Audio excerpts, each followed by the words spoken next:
You can use linked layers to create all kinds of texture designs in Affinity Photo. Go over to the Tools panel and create a very tiny design such as that, just using any of the shapes. It could be any shape, doesn't particularly matter. It could be diamond, circle, etc. And I've got a fill there of a gradient. What you need to do then is go to Layer and Rasterize. Once you've done that, you can go to Layer and Duplicate Linked just to create a copy. And I'm going to fill the entire screen with that design, and they're all going to be the same, all linked back to that original design, or any of them. And you can just, I've got a shortcut, so I'm just going to do that, just add them over the design. Now you might have like 200 layers, 300 layers, very quick and easy to apply that. One way around it, make it even quicker, is always to select a load and then go to your shortcut and just create some more. Then select another load and then shortcut again and just apply it multiple. So you just can generate lots and lots of layers. It's a pity that there's no sort of layer duplicate linked where you can sort of create times 100, times 200. Be a really useful feature, but that isn't there. So layer duplicate again, and so you can see that. And of course what I can also do, I can always rotate designs, I can scale them, and I can just continue to add some more. So again, my shortcut for that, some more, and I can fill the entire screen. Obviously I'm not going to fill the entire screen, but I'm just going to fill this central part. But you could see I could fill all the white area as well. Now, all those are linked. You can see a little link down there. And what you can then do is you can apply effects. So you can go to Filters, and I'm going to use Distort and Deform, but you could use some of these others as well. Displace, Shear, all perfectly reasonable. I'm just going to go for Deform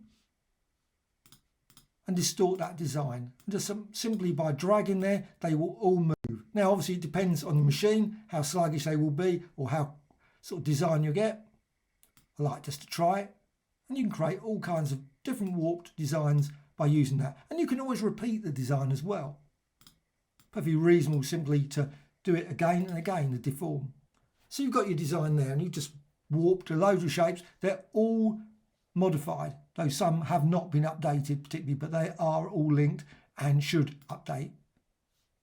I think sometimes it's just a bit slow. You can see, you can see the design there. Just depends on the size, maybe something's hidden. However, once you've done that, what you can do, you can also go over here, and this is the true test to see if they're all linked, is go to the effects there, layer effects. And then you go say bevel and emboss. So I can add a quick bevel and emboss there.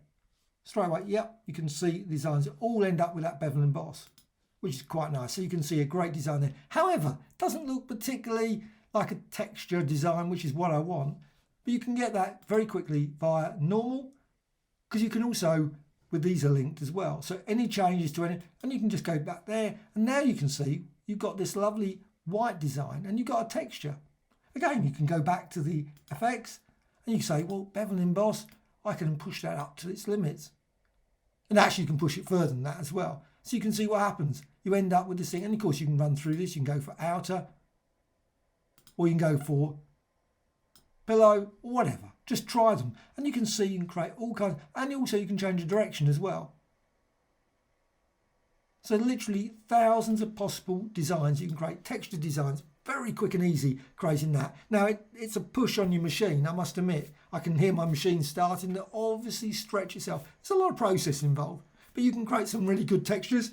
And also once you've done that, of course, you can then go to a layer and you can just merge the entire lot. Well, I hope you found this tutorial of interest. Always adding new tutorials all the time. And this is part of a sequence of tutorials about linked layers. So please check those out. Lots and lots on there. A dislike or like, always appreciated. Thank you much.